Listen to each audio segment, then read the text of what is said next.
How good is Asgard worth 2? Well, yesterday I installed the game 30 gigabytes. That's a lot.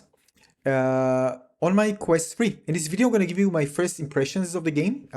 So you know whether I like it or not so far, whether I'm going to continue playing. Again, if the game is not good, I'm just going to drop it.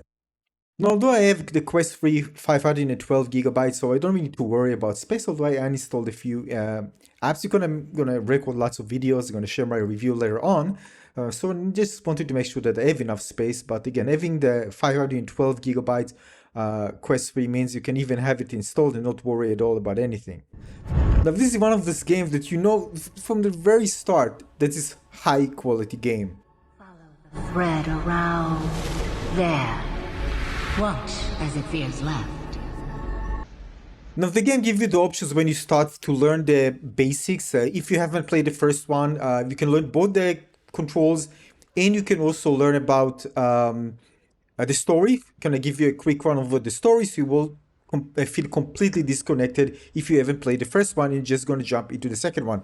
Keep in mind, this game is not a PC game. This is only available for Quest, installable Quest app. So again, you can see here with beautiful visuals, give you kind of a run through of the previous main aspects of the previous installment of the game. So once you jump in, you know actually what happened before.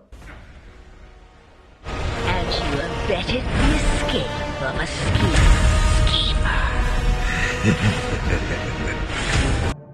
Now keep in mind, this is a huge game. This is a huge game. The moment you get into the inventory and check all the things related to the story, the quest, and all the progress and skills, you know you're going to stay here for many, many, many hours. This is not a game that you're going to finish in 1-2 days.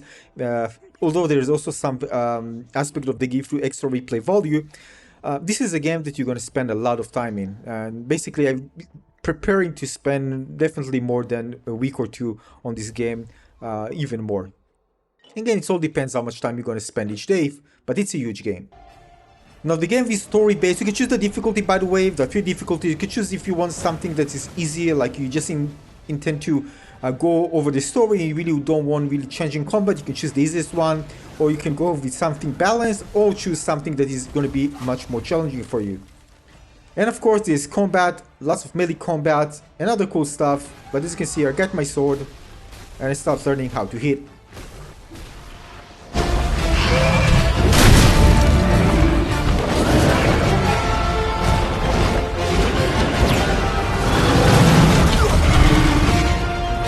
And after that, after a nice intro, you're gonna say this, kind of, again, this was an intro to the game, Oculus Studios, for Meta. And then the game kind of officially starts. One of the cool mechanics that I really like so far is being able to get from your godly form into the human form, and this is used in some of the puzzles of the game to kind of give you a more, godlike view. And you need to work with your godlike view and the human, go back and forth, to solve puzzles. Geniusly made and really, really fun. Now, the gameplay evolves around exploration, combat, puzzle solving, all of this done amazingly well.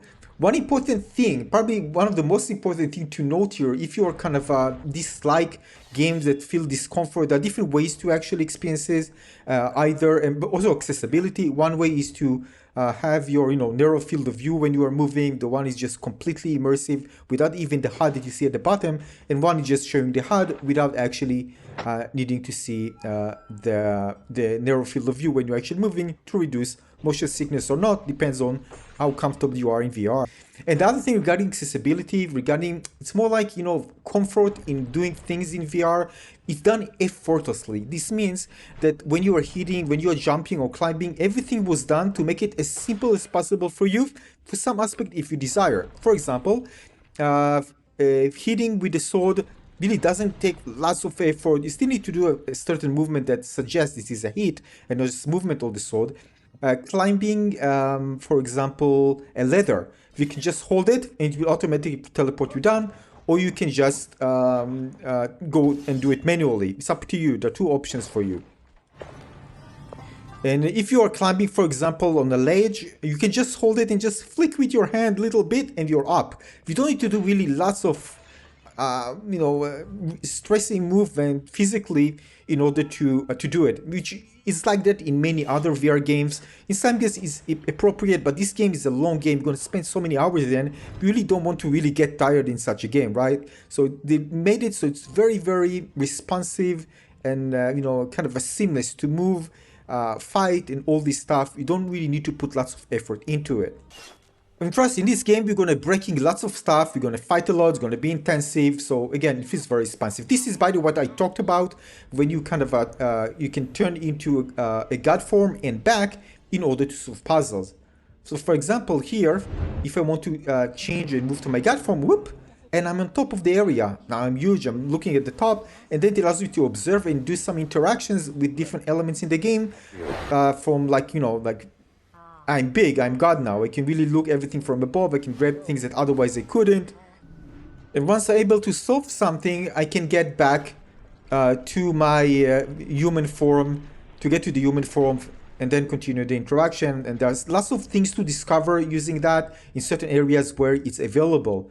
So you can see now I'm going to switch back to the human form, by just clicking, holding Y, and then whoop, I'm small again.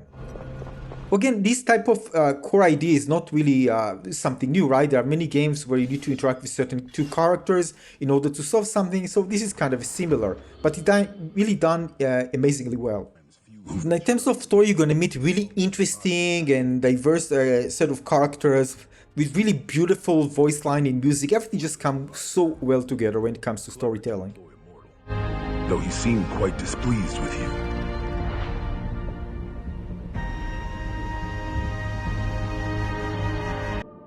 You're going to find lots of items in this game. Some of them are resources for crafting. Some of them, of course, improve your gear. You can get better gear, better defense and attack. You can have some items that you can increase some of the stats of your weapon. There are items, valuable items that you can sell. All this stuff that actually really encourage you to explore, smash items. You have plenty of things to smash and just become stronger and more powerful, generally speaking. Now you can hold the weapons in two hands, and each one, if you have also skills you can improve, then learn different moves. Combat is basically, at least the time that I actually played, it has its depth, but still not too hard to understand how to play. Sorry, by the way, for the border. I didn't know it will actually appear in the recording.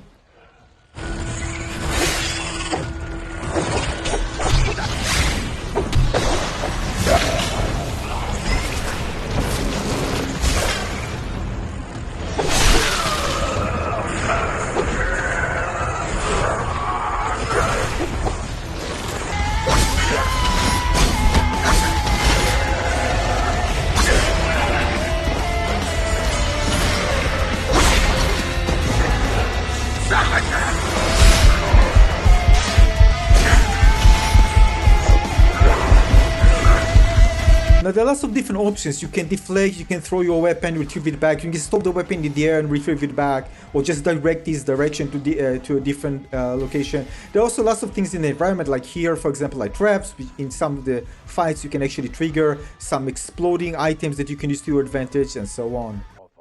Now there's also a cool feature that allows you to put your avatar in certain places, when you can see other people's avatar. You can turn it off and on if you like, but it's turned on by default. Where you kind of, you see this is avatar for another player. It actually tells me, you need to get inside. So you can do something like that. You meet other people's avatars spread around the environment of people who already got into the place you're actually playing, and they can give you some hints, like this one. My test of visuals, the game looks beautiful, visual effects, everything rides nicely. In terms of performance, I did encounter in combat some frame drops here and there, but overall, generally speaking, it ran very smooth. The world itself is very detailed. I didn't get the immersion compared to something of the world like in Half-Life Alyx, for example, but still, very beautiful game. I mean, there are some areas that appear more dull than others, but again, I'm just starting my journey. So overall, first impressions, very, very positive. Again, I'm not going to compare, of course, to Half-Life Alyx, different games, but in terms of immersion, Half-Life Alyx was way more immersive for me straight from the first second. And this is something that I'm waiting to something to change in terms of the gameplay experience, but it doesn't mean that it's bad. It just means that, you know, in other games that I played, like Half-Life Alyx, where this is probably an exception for like a perfect game, I felt something different that I'm not feeling yet when I'm playing this game. It doesn't mean that it's bad. It's really, really good game. And of course, I'm just getting started. And I'm going to show more on my channel, so make sure to subscribe. Overall, first impression, very, very positive. It's an amazing game so far. Can't wait to continue playing. See you in the next video. Thanks for watching.